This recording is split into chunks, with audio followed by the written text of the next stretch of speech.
आज की कहानी का टाइटल है चिंता छोड़ो। पुराने ज़माने में एक जादूगर अपने जादू की कला दिखाकर बहुत फेमस होता जा रहा था। कई बड़े बड़े लोग उसे अपने यहाँ बुलाते, जादू दिखाने के लिए कहते और जब वह जादू दिखाता तो खुश होकर उसे छोटा मोटा इनाम देते। जादूगर इतना प्रख्यात हो गया था कि उस राज्य के राजा तक भी उसकी बात पहुँच गई। इसलिए राजा ने भी उसका जादू देखने की इच्छा जताई। राजा का बुलावा आया तो जादूगर भी खुश हो गया। उसने सोचा अपनी ज़िंदगी का सबसे बड़ा इनाम पाने का ये अच्छा मौका है। कोई ऐसा जादू दिखाऊंगा कि राजा उसे खुश होकर बहुत बड़ा इनाम दे दे। जादूगर राजा के दरबार में पहुंचा।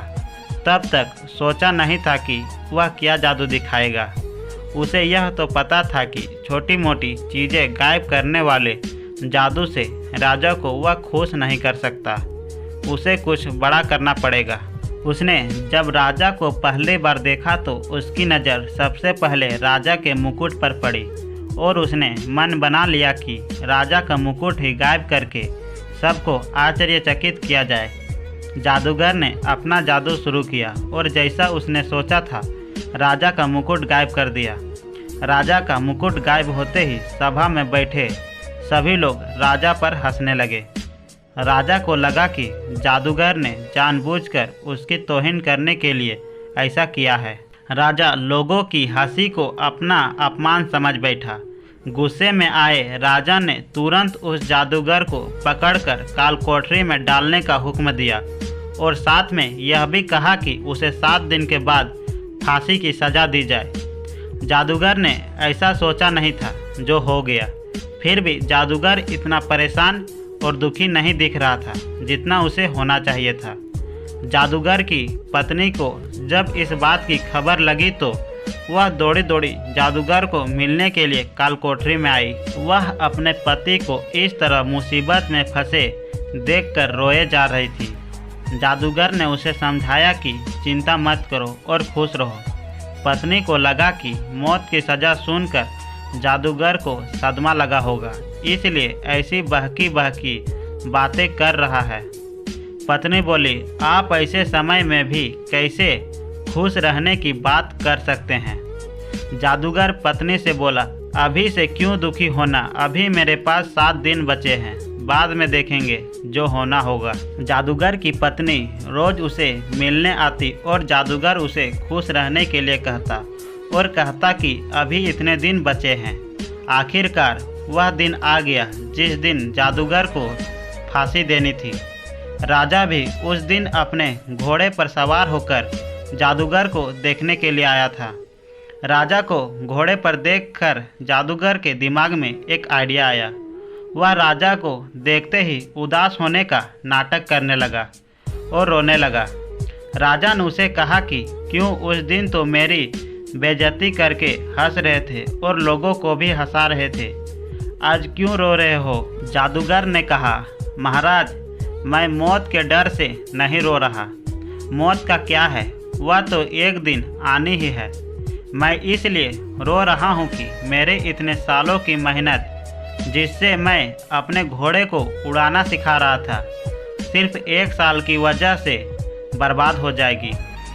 अगर मेरे पास 1 साल होता तो मैं अपने घोड़े को उड़ाने में कामयाब हो जाता। जादूगर की बातें सुनकर राजा को लगा कि अगर उड़ने वाला घोड़ा उसे मिल जाए तो वह दुनिया का सबसे सफल राजा बन जाएगा। वह उड़कर किसी भी अन्य राजा को बड़ी आसानी से युद्ध में हरा पाएगा। राजा के मन में लालच आते ही राजा ने उसे 1 साल तक का समय दे दिया और कहा कि अगर तुम 1 साल में मुझे ऐसा घोड़ा देने में कामयाब हुए तो तुम्हें फांसी की सज़ा नहीं दी जाएगी, लेकिन अगर तुम ऐसा नहीं कर पाए तो तुम्हें फांसी से भी बड़ी दुखदायक मौत दी जाएगी। काल कोठरी से छूटने के बाद जादूगर सीधा अपने घर पहुंचा। जादूगर ने देखा कि उसका पूरा परिवार और पत्नी उसके मौत का शोक मनाने के लिए इकट्ठा हुए हैं। जादूगर को देखकर सब आश्चर्यचकित हो गए। पत्नी जो पहले रो रही थी उसे देखकर खुश हो गई। थोड़े समय बाद सब अपने अपने घर चले गए। जादूगर की पत्नी ने जादूगर से पूछा, राजा ने तुम्हें छोड़ कैसे दिया?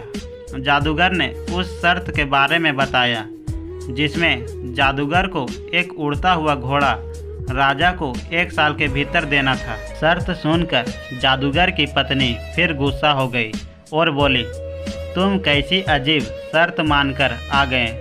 क्या तुम नहीं जानते ऐसा घोड़ा कभी संभव ही नहीं है? जादूगर बोला, मुझे पता है उड़ने वाला घोड़ा मैं कभी नहीं राजा को दे पाऊंगा, लेकिन मुझे जो 1 वर्ष का समय मिला है मैं उसे खुशी खुशी तो जी पाऊंगा। अब तुम भी चिंता छोड़ो और खुश रहो। 6 महीने ही बीते थे कि राजा और उसका घोड़ा दोनों ही मर चुके थे। राजा ही नहीं रहा तो जादूगर को दी गई मोहलत जो 1 वर्ष की थी अब जीवन भर के हो गई। दोस्तों, छोटी सी ये जादूगर की कहानी हमें यही सिखाती है कि आज वर्तमान में जीना ही बुद्धिमानी का काम है। आपके पास अभी जितना समय है उसे खुशी खुशी जियो, उसका आनंद लो। कल क्या होगा उसकी चिंता मत करो। अक्सर हम जो सोचते हैं भविष्य में उससे बहुत अलग होता है, इसलिए हमें जो वर्तमान का मूल्यवान समय मिला है उसे भविष्य की चिंता करके वेस्ट करने का कोई मतलब नहीं है। तो दोस्तों, आपको यह चिंता छोड़ो की कहानी कैसी लगी कमेंट करके ज़रूर बताइएगा। साथ ही साथ हमारे चैनल पर नए हो तो चैनल को सब्सक्राइब करके बेल आइकन प्रेस कर दीजिए। तो मिलते हैं फिर से एक नए कहानी में।